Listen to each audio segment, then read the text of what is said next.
Andres de AA Sports back with more content on Mexican football. And while I have mainly been covering the Gold Cup and Mexico's games in the tournament, you can check out the videos.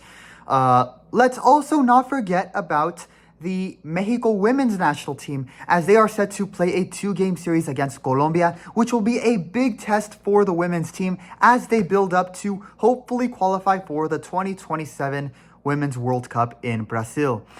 In this video, I will discuss the 2 games and analyze the roster for these 2 games and the players Pedro Lopez has called up.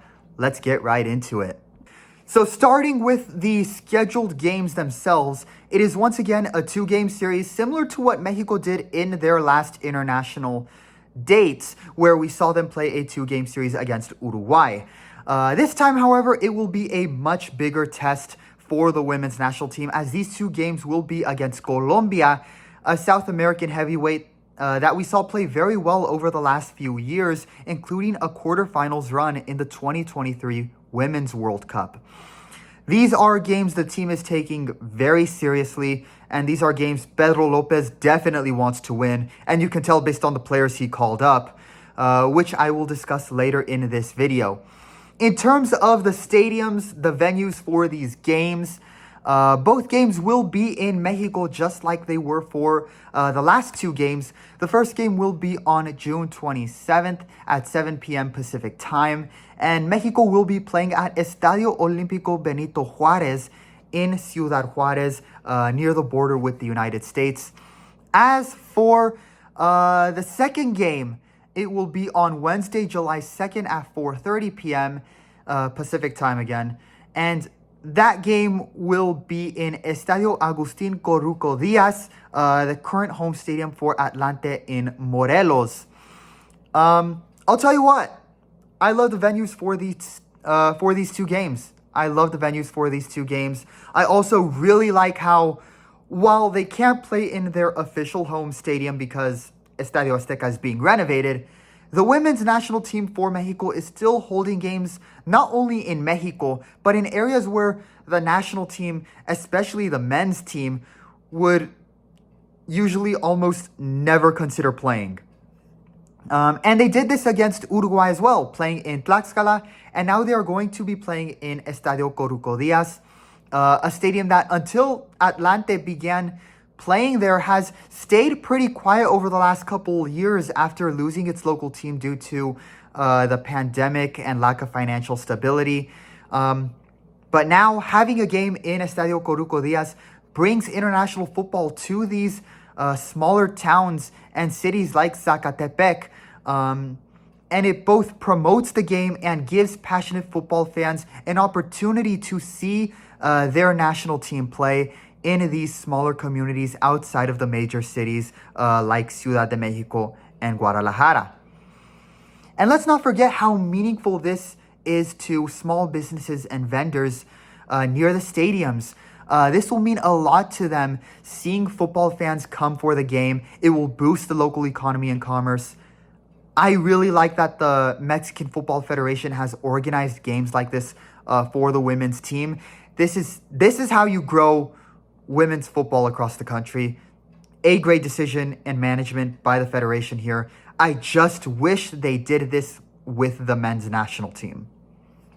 Now, as I said earlier in this video, these games are a big test for the team and games that Mexico and head coach Pedro Lopez want to perform really well in. And you could tell because he called up the veterans, many of the players that were on the team during that Women's Gold Cup semifinal run last year. So let's take a look at Mexico's roster for these games, shall we? Starting with the goalkeepers, Blanca Felix, Estefany Barreras, and Celeste Espino are the 3 goalkeepers called up. Nothing new here, and I think Pedro Lopez got the goalkeeper part of this roster correct. Given these are games Mexico wants to perform very well in, look for Barreras to be the go-to starting goalkeeper. She is the best goalkeeper for Mexico right now. Moving on to the defenders called up for these 2 games. Pedro Lopez has called up Reina Reyes, Ania Mejia, Anica Rodriguez, Rebecca Bernal, Greta Espinosa, Caro Bernal, and Nicolette Hernandez. Looking at the defensive side of the roster, this is arguably the strongest part of the team. I think Pedro Lopez got this part of the roster for the most part correct. The one issue I do have in this part of the roster is Anya Mejia. I'm not on board with her being called up again. Mejia, when she plays, to describe it best, she gives me a bit of Jorge Sanchez vibes. To be fair, her ball skills and defending are a little better than Jorge Sanchez for the the men's national team. But she lacks that discipline and self-control. When she gets beat one-on-one, she will go immediately to try to foul the opposing player, exactly like Jorge Sanchez. And this has gotten her in trouble and has hurt the team. We all remember that red card in the Pinatar Cup. She single-handedly lost the Pinatar Cup for Mexico. And she was almost sent off in the first game against Uruguay as well. She committed an unnecessary foul that resulted in a yellow card. And she played afraid the entire rest of that game because she didn't want to get a second yellow. If she comes in as a substitute in the final 10 minutes, to just go through the motions in those final minutes to just close out the game, that's one thing.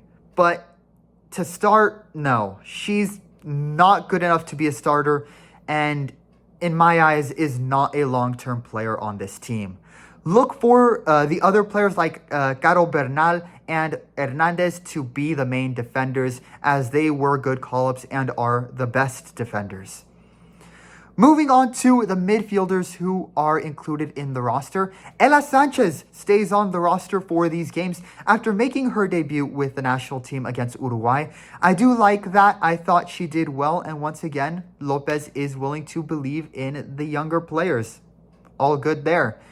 Along with Sanchez, Alexia Delgado, Carla Nieto, Alia Farmer, and Ali Soto. I have no complaints about the midfielders called up. I think that these are the best midfielders, especially in the case of Ali Soto as the attacking midfielder.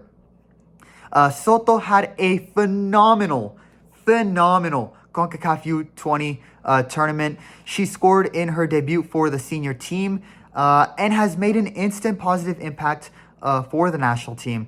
She is arguably the best prospect Mexico has right now in women's football. Alia Farmer, also notable and a player to talk about here. She returns to the roster, this time being called up as a midfielder instead of a center back. Look for her to be, I guess, the Edson Alvarez figure of the team and likely play as a center defensive midfielder during these games. And now, moving on to the final part of the roster, the offensive front. Kiana Palacios, Charlyn Corral, Yasmin Cáceres, Mayra Delgadillo, Diana Ordóñez, Maria Sanchez, Lisbeth Ovalle, and Scarlett Camberos are the players called up. Lisbeth Ovalle returns to the roster after a great season with Tigres Femenil. She has been a heart and soul player on this team, so not much of a debate in terms of calling her up. It's a good call-up. Birkenroad is left off the roster this time, and Scarlett Camberos gets another opportunity. This is definitely Pedro Lopez recognizing the striker position is the most inconsistent part of the team right now, which is why he made this change. I would have loved to also see Mayra Pelayo get another opportunity just to see what she could do and maybe compete for a spot on the team with Diana Ordóñez, who is on the roster once again, but has also been inconsistent for Mexico. Yasmin Cáceres, a well-deserved call-up after being one of the best players in the two-game series against Uruguay. I also like the call-ups for Palacios, Corral, and Delgadillo. But there is one notable name that I am surprised is not on this roster. There is a very notable name that I'm surprised is not on this roster. If she ended up sustaining an injury during the CONCACAF Women's U20 tournament, in that case, it's unfortunate and understandable to not call her up. But if she is healthy and was available for these games, why is Montserrat Saldivar not on this roster? Like Ali Soto, she is another top prospect for the team who has made an instant positive impact. Saldivar was great in the Pinatar Cup and had a world-class performance. No joke, world-class performance in the women's CONCACAF U20 tournament, where she was the top goal scorer of the tournament and scored at least one goal in every game of that tournament. She even scored a brace in 3 of the games, including the final against Canada. So, yeah, let me know in the comments if anyone does happen to know, is she unable to play due to injury, or is she able to play? Again, if she sustained an injury, it would be, a bummer, but it would be understandable in that case. And of course, you wish for her to return to playing soon. But if she is healthy and was available to play in these games for Mexico, excluding Montserrat Saldivar from the roster for these games was a very bad decision, a criminal decision by Pedro Lopez. On the bright side, though, fellow prospect Ali Soto and Lisbeth Ovalle both returned and will play. But I would have really liked to see Saldivar alongside Ali Soto on the field after how well they played together in the U20 tournament recently. Well, there you have it. The upcoming games against Colombia and the final roster for the Mexico women's national team. Well, I do have some disagreements in regards to some players on the roster, and of course, I would have really liked to see Saldivar play. It is still overall a very good roster for Mexico, and almost all of the best players are on the roster. I am very excited to see how the team performs, and hopefully they continue to improve and show the good form that they have had so far. Andres from AA Sports. That's all for this video. Leave a like and subscribe. Let me know what you guys think about the roster in the comments. And go ahead and put your score prediction for the first game in the comments as well. Stay tuned in for more Mexican football content. Thanks for watching. Vamos Mexico.